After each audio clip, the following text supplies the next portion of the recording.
Bienvenidos, Tarapacá en la Mira, en Iquique Televisión. En esta oportunidad vamos a conversar con el secretario regional ministerial de Obras Públicas de nuestra región, Sergio García. Sergio, bienvenido a Iquique Televisión. Muchas gracias por la invitación. El Ministerio de Obras Públicas, hemos conversado ya en varias oportunidades con los ministros y también con otros seremi. Nos comentan, es que no sé si es el más grande, pero parece que uno de los más grandes, ¿no? El Ministerio de Obras Públicas. Y a nivel de seremía también, tiene mucha gente, muchos funcionarios, muchas direcciones, una pega más o menos compleja. ¿Es así? No, es que no sabría decirte si es el más grande. Ya, pero uno de los más grandes, digamos, tiene muchos funcionarios, tiene direcciones, ¿cierto? Sí, ¿Cómo, tiene 9 direcciones. ¿Cómo ha sido, digamos, tu arribo a ese ministerio? Bueno, ha sido un gran desafío, la verdad, y una gran oportunidad también. Sobre todo viendo el contexto en que uno asume, asume el cargo. Claro, no está, digamos, es cierto, presupuestado el terremoto. Claro, un terremoto, después, bueno, 2 terremotos realmente, un preaviso, digamos. Pero claro, eso que pareciera ser una gran problemática, yo me lo planteo más como un gran desafío para uno ponerse, digamos, en esa situación. Además, en una región, ¿cierto?, que tiene una serie de características bien especiales, una región que se ha desarrollado, ha crecido, ¿cierto?, en forma bien acelerada. En algún minuto se habló que esta era una de las ciudades, Iquique, digamos, que más crecía a nivel de América Latina. Tiene el boom inmobiliario, hay un tema de congestión, ¿cierto? Hay una serie de cosas que están pasando y que a la gente le gustaría incluso que pasaran y que pasaran más rápido. Y me imagino, bueno, son desafíos. Y partamos por el terremoto. El terremoto, esto significó, por lo menos desde como uno lo ve como obras públicas, el tema de la ruta 16, digamos, ¿cierto?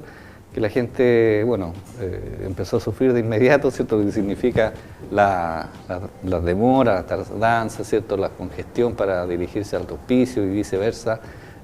¿Cómo enfrentaron ustedes, digamos, ahí con este tema? ¿Cómo lo están enfrentando en realidad?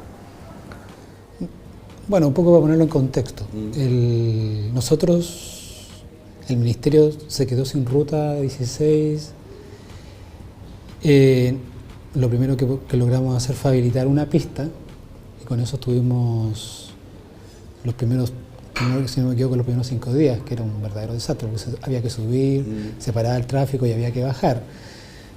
En ese contexto partimos con la ruta bien dañada, digamos. Pero la verdad es que el Ministerio de Obras Públicas, y por eso mucha gente piensa que es el ministerio más grande, tiene la capacidad para poder reaccionar. Y en un muy corto plazo logramos habilitar 3 pistas, que es la situación en la que estamos actualmente.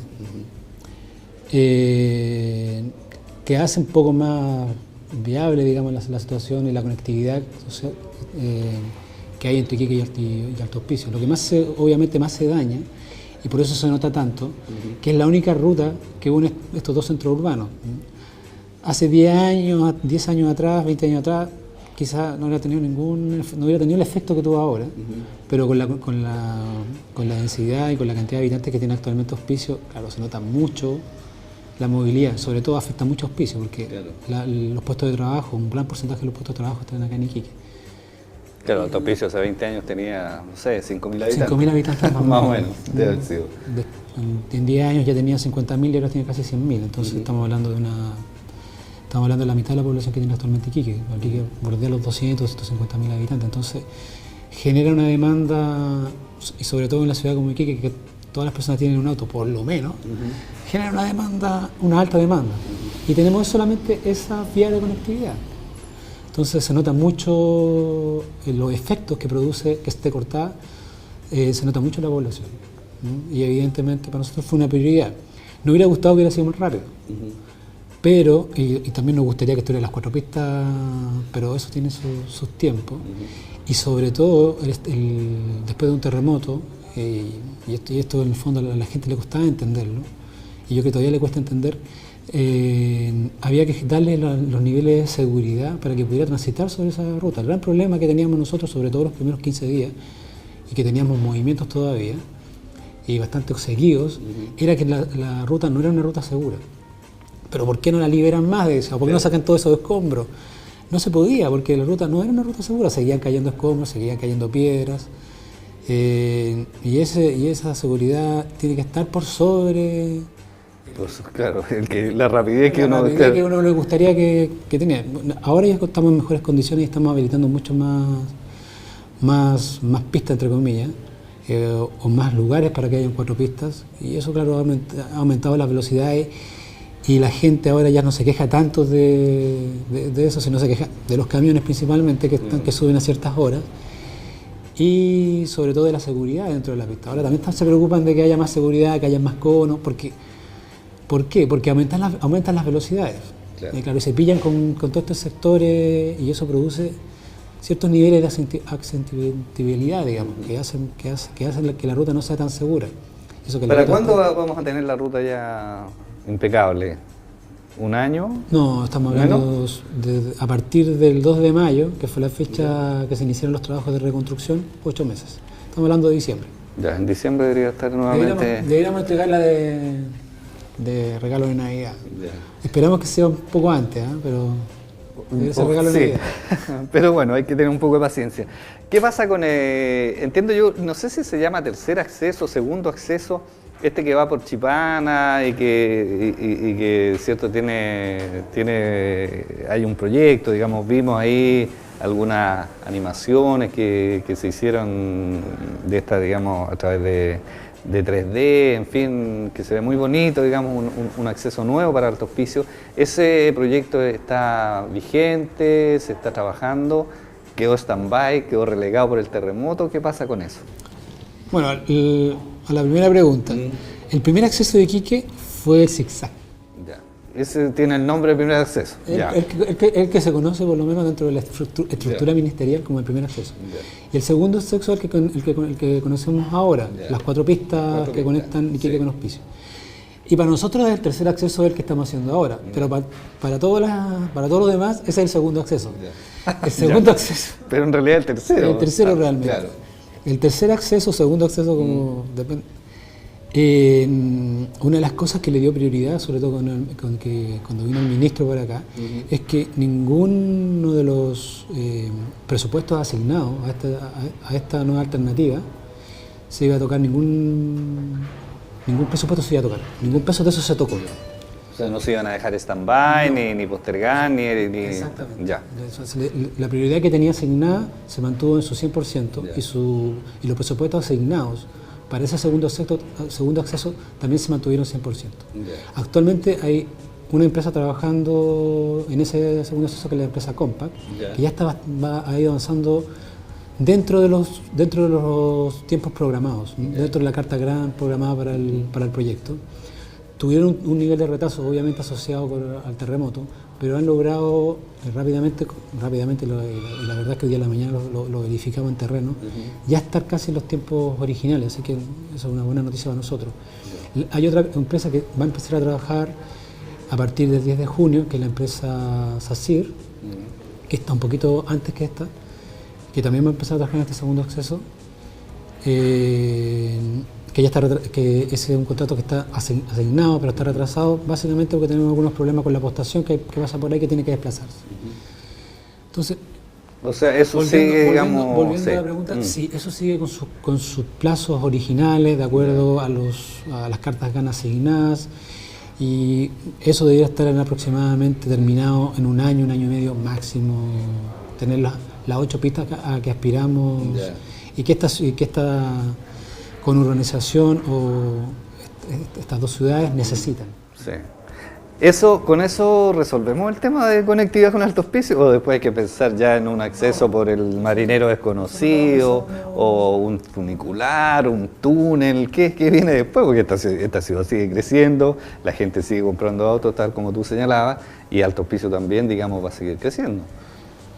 Yo asistí hace un tiempo atrás, antes de pertenecer al Ministerio de la Vivienda, a un par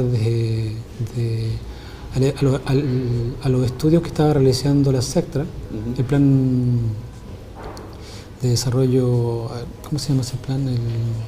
Bueno, es un plan que estudia la movilidad de las dos ciudades, digamos. Y en ese plan se plantea la alternativa de ir pensando en otras alternativas, aparte de la vehicular. Tanto el tren como el funicular. El funicular actualmente, en su momento, era bastante... No era muy objetivo, cuando se hablaba todo el mundo se reía. Sí, claro. Pero claro. hubo Era como una rareza. Era una rareza, pero hubo ciudades que tuvieron mucha más visión en Latinoamérica y lo implementaron, sobre todo en Colombia.